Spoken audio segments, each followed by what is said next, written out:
So yeah, let's introduce it a bit. I mean, so you were at the Paddingtons gig on Friday in Margate, which looked like it went a bit mental, and then saw your photos getting reposted everywhere. So yeah, what's the Yeah. story? Um, yeah, where do I start? I mean, I originally I didn't have anything planned for this weekend because I normally work with a band sort of like full time, and they are sponsored by Aston Martin for the F1. So that's Silverstone this weekend for the Grand Prix, but because they have their own photographer and stuff, I wasn't granted a photo pass, so I had a weekend off. So Which band is that? brilliant. Sorry. It's for an artist called Andrew Cushion. Yeah, he supports the Libertines quite a lot and stuff, doesn't Yeah, he used to be signed to Strap, original with Pete's label. Um, but now he's with another label and stuff. But yeah, so he used to support Pete and the Libertines quite a bit, like the rock and roll circuit and stuff. he? Okay. Um, but yeah, so I had a weekend off, so I was like, oh, perfect. And then something just popped up. I think it must have been like an ad for the Margate gig. And I said, "Oh, no way!" I was like, so I jumped straight onto one of the promoters who I work for, like a PR company called the Songbird, and asked for a photo pass and stuff. And I said, "Yeah, absolutely, go down and make a weekend of it." And I said, "Oh, happy days." And then I realised the Libs were playing 2 minutes away at Dreamland on the Saturday. So I thought, "Fucking what?" I just couldn't believe it. Couldn't believe it. So I got in touch with a few people to try and get another photo pass for that, and I managed it. So it's a whole weekend of it. Yeah, superb. So did you? I mean, so do you live in London then, or are you elsewhere? So I'm from and I live in Peterborough. So, Okay. well, the Tower of London's famous. Yeah, Peterborough High Street. Yeah. Yeah. I literally used to. Well, obviously, because I've been there all my life, it's so funny to go past because the amount of people that walk down that street and they don't realise sort of where that what happened there and how documented it was. It's quite funny. Did you find somewhere to stay in Margate type thing on Friday? Yeah, well, I was having a look because I didn't realize I didn't realize how busy the weekend was there. They've got Tom Jones there today, um, so I'm happy I got out there in time. But yeah, so I managed to find an Airbnb, and the guy has like no reviews, no sort of like ratings. So I thought, fucking hell, it's too cheap to say no, really. So I just took the risk. And yeah, so I found a place for the weekend, which is quite cheap. Everywhere else is like 400, £600 a night. Blimey. Um, so not a chance I'll be coughing up that much. Not when I'm doing this for free. Yeah, Um, yeah. but yeah, so I found a place like 10 minutes from the city centre, and yeah, nice place to be honest. It was like I say, I didn't spend much time there, but somewhere to put your head down at the end of the day. No, yeah, fair play to you, mate. I keep going, keep meaning to go down to Margate at some point, but it's at least a 10-hour round trip for me. So, Yeah, but I was gonna say it's a bit annoying because you do have to go to London just to change. yeah. So it's the same for me. I think a round trip it's probably about like 6, 7 hours. Hmm. Um, but that's my first time in Margate as well. Yeah, so it was my first time in Margate, so I made a proper sort of weekend of it. Went to the Albion Rooms. Obviously spent the weekend at Justine's, and What was that like, the Albion Rooms? I saw they reopened the hotel for this weekend, I think. yeah, I know. Well, I see them post about it, saying they're like limited rooms available for the weekend. And also, I didn't try booking any because I wasn't going originally. But yeah, I went there and they had like some DJs on, like a bit of a pre-party for Dreamland. Um, but it's brilliant. It looks really good. All the scaffolding's gone from it, and it's really smart. All the photos you see online, like the all the Libs memorabilia and all the artwork in there, it does look pretty spot on, to be honest. Yeah, yeah. Yes. All right, let's get into Friday then. So Mm. get on to it. Take photos for the Paddingtons. What was the build up to that? Did anyone else play before them? Yeah, two bands. The first guy was Sammy Vincent, um, just like an upcoming musician from the area, which was it's good to just get them have like local talent play and support in there. And then another band called Diet Jesus. Right, Uh, okay. I've never heard of Diet Jesus. I've heard of Sammy Vincent because he's done a bit of PR work for the company that I work for. But both really good, really like just original stuff, not no covers or anything. It was yeah, really good support choices for that night. Yes. And then Uh, obviously the Paddingtons come on, sold out venue, I think it was. What was the yeah, vibe like at that point? yeah. I mean, it was a big build up. I mean, it was a busy weekend in Margate anyway, but as soon as the doors open, people sort of like flooding in. Just it's only a small venue. The stage isn't even really classed as a stage. It's almost like a step because it's just so small and intimate. Uh, so yeah, it got really hot, really sweaty, very quickly. Yeah. Just like a just proper sort of like it was just like an old school sort of like vibe to it with the music they were playing in between um, bands and sets. The actual aesthetic of the venue as well, with it being so small, it was really decent, to be honest, and everyone was well up for it. Obviously, people that bought tickets and sold it out were genuine fans. Everybody was loving it, and then uh, yeah, then obviously familiar faces turned up in there like, for a bit of a knees up, Mr. Pete Doherty. Yeah. Um, What point did he turn up? Just like halfway through the gig or something? no, he was there for all night. Really? Yeah, so he came during it might have been during the second support, like halfway through them. So what was that? Maybe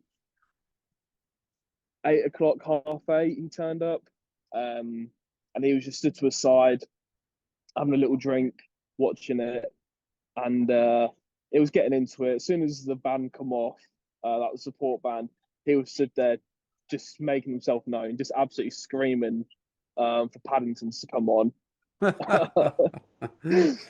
Which was which was good. It's nice to see sort of like um people just go there for like a good time. There wasn't many people. Obviously, everyone saw and heard him. Um, he's a 6 foot bloke screaming a band's name, so you couldn't really miss him. But he just he just added to the atmosphere, and everyone was loving it. It was getting involved for the entire set from the very beginning. As soon as they started till the very end, he was there just getting involved with everyone. It was brilliant, really good. That's it. And what was it like in terms of taking photos? You said it's quite a small venue. You were just like in the thick of it, basically. Yeah, so there's not like a barrier or a pit or anything. You are literally. I mean, I fell onto the stage a few times, I've been pushed over and stuff, just because I had to be at the front. Um, because if I was at the back, there was no way I was going to see the band. So being the only photographer there, I had to be at the front just to sort of like take photos of the band and stuff. But because it is such a small venue, um, I've had to use a fisheye lens, which gets 180 degrees um, in one picture. So it's sort of I'm able to get photos of the band as well as the crowd at the same time. Um, yeah, I mean that's it's a bit geeky and nerdy to people that don't do photography, but it's the only sort of way to really capture the gigs like that. Um, so yeah, I was down at the front from the very start, for the support band, and then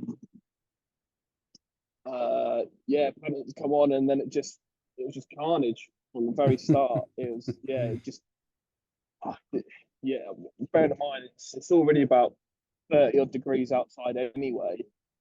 So with a venue like that, with everyone compacted in, dancing and jumping and screaming, yeah, it was pretty sweaty. Yeah, yeah. I mean, how did he get that photo behind Tom with Oh, Pete in front of him? I had to get on stage just because I see, because I didn't realize where Peter was because he was like, I mean, he's probably the biggest bloke in that crowd, but he just fit in everywhere. Like he was dipping and diving in between people, and it literally was like whack a mole, whack a Pete. He popped up one place, went to another place, and then he was side stage again. Then he was at the bar. It was everywhere. But at that point, everyone was sort of going for Tom as he was singing, and I turned around and I see Pete just hanging on to people, just trying to grab Tom and like just singing into the mic. So I turned around and just had to get on stage and just get that photo of him. And it's but with stuff like that, you're taking photos blind really because you don't have time to look into the viewfinder to see what you're taking a photo of. You're just doing it down to like instincts and where you think you should angle the camera.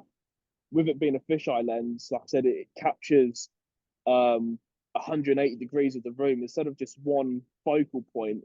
It gets a lot more of the room in. Um, stuff like that really came into sort of like it came really handy because, like I said, I was able to just guess and got that photo of them. No, it's spot on, mate. I mean, they've come out so well. Yeah, Should be thank happy you. with them. Yeah, yeah. Well, like I said, because I'm taking photos blind, not physically blind, just just it's like Metaphorically, yeah. yeah, metaphorically, you can't look into the camera to position it. So with all them photos from that night, I didn't know what I was taking photos of until the end of the night when I went through the photos to edit them and sort of just sort them out, and turned out 90% of them just came out really well, and obviously got a good response by everyone involved. The Paddington shared the photos, the venue shared the photos, Pete shared the photos, and as well as all the other fan pages and stuff. So I'm happy I was able to sort of capture that moment really. No, yeah, 100%, mate. Well played. So how did the night pan out after that then?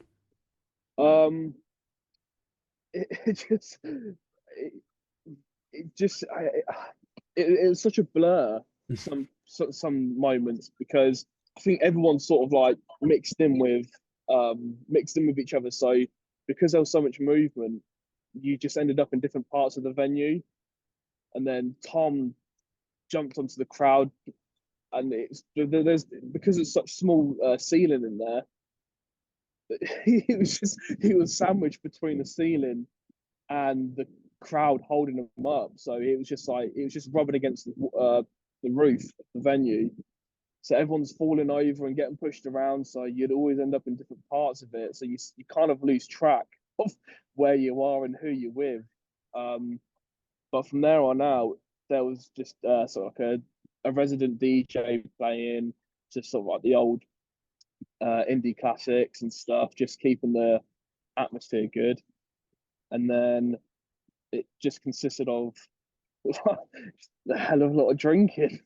That's the only thing that really happened. Really, everyone sort of no one really dispersed. Everyone stayed in the venue for hours, just drinking and carrying up all the flight cases and instruments upstairs and through the front door. And yeah, and then we ended up going into some local bars and pubs around the corner that I think the Paddingtons are friends with. Um, so everyone in there it was sort of like an after party, an unofficial after party. Everyone just sort of crowded into like these clubs and bars around the corner from the venue and carried on from there. But yeah, it's just a lot of drinking really. Just a Friday night in Margate. Yeah, fair play. Did Pete knock around for a while? Um, He had football the next day, didn't he? Yeah, I was gonna say. I mean, he's a massive child, really, isn't he? So he's so like his mindset is just like he doesn't act his age, which is good because he's still like youthful. So he was out partying with us, drinking, um, singing and dancing, and then the next morning he had football. It's just like it's Sunday league on a Saturday. Um, and then on top of that, he had obviously headlining Dreamland. Yeah, yeah.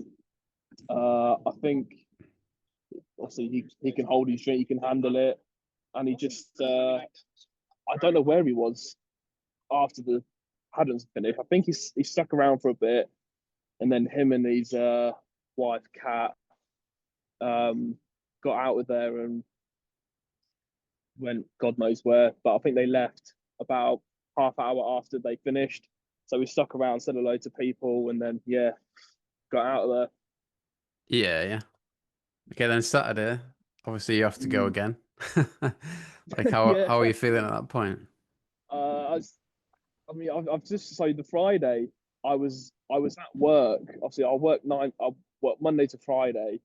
I start work at 4 a.m. I finish at 3:30, and that's what happened on Friday. And then I got a train straight from Peterborough to London, then London to Margate.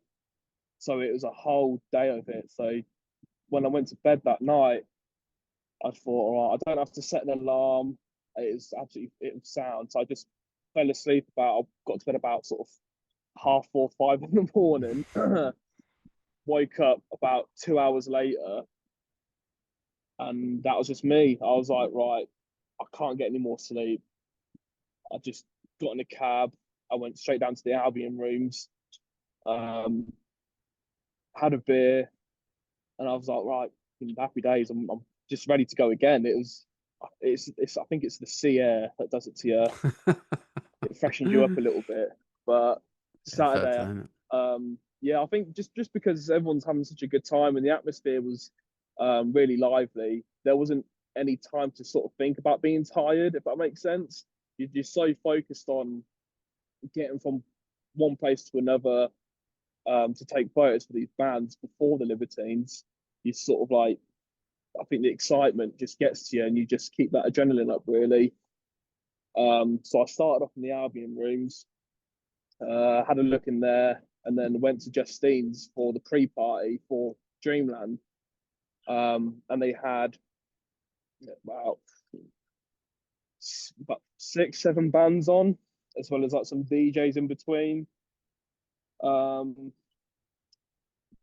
yeah, they had a JW Paris, also Gemma Clark's band, played there as well, which was good to see. Mm.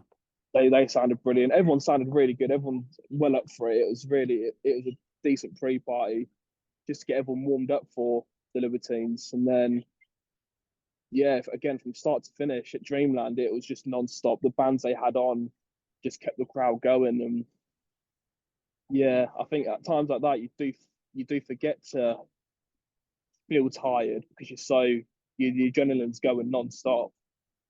Yeah, yeah. Who was playing before?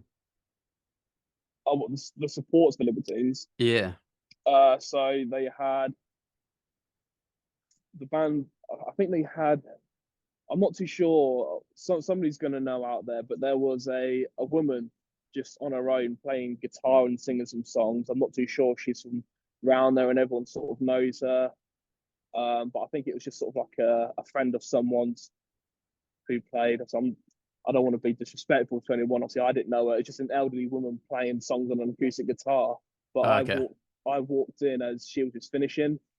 Um, but the supports that were listed were sports team Yeah. and soft play. Right. Um, it is a bit of a shame because sports team are really good. They've got great tunes out, really good album, Gulp. Um, but there was issues with the sound check. So instead of having what would have been about 40, 45 minutes set, they only ended up having 10 minutes. All right. So they had there was issues with the sound desk, and because they were sharing a stage with everyone, they had their own drum kit and amps on. and I think there must have been some like feedback and some overspill from the drum kits into the other monitors, so no one could hear anything on stage. Obviously, out on the in the crowd, everyone can hear it fine. It's just on stage they couldn't hear each other, so they didn't know what they were playing, or they couldn't stay in time or anything.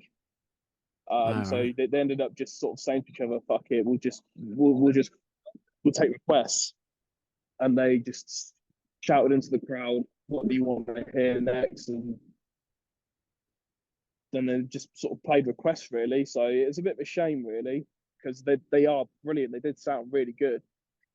Um, but yeah, they only had about 10 minutes. But in that 10 minutes, they smashed it really. And then soft play, notoriously good anyway. Just them two, and they proper brought the energy, it, jumping into the crowd and playing with the crowd. Um, yeah, just phenomenal, just really really exciting. Every time they play, it's exciting. It's never the same set or never the same attitude from them. In, it kind of is the same attitude. They do go for, they sort of like say what they mean and mean what they say. But yeah, they were brilliant, really really good. Yeah, yeah. And was it a bit easier for you to take photos of that one? Was it a bit of a more of a designated area? Yeah, yeah. So at Dreamland, because it is like an established venue, it's big enough to have a barrier at the front. So that's where the photographers go, and the security stand for like crowd surfers and sort of crowd control. Um, so I think when soft play were playing, there was only three of us in the pit, and it's a massive pit anyway. Um, but yeah, so there's only about three of us in there, including soft play's own photographer, and yeah, so stuff like that is makes it a lot easier to take photos because you do have that room and that kind of space to move about. It's just that I mean I've been doing photography for years, but I still get like proper nervous because I'm standing in front of a group a group of fans that have paid for tickets, and I hate getting in people's way. But at the same time, it's like I've got like a job to do, and I'm only there for like the first couple of songs, and then I'm out of the way. But I just yeah, every time I'm in front of someone taking photos, I'm just imagining what they're saying behind my back and telling me to fuck off and whatnot, which they have their right to. But yeah, but stuff like that, it's you do have a bigger pit, so you can move about and you can get the better photos because you get sort of the different angles, and you can follow them on. You can follow the artists on the stage and kind of work out where they're going to be for the next song and what they're going to do, if they're going to jump about and stuff, and if they're going to jump into the crowd. You do have that kind of freedom, really. Yeah, yeah.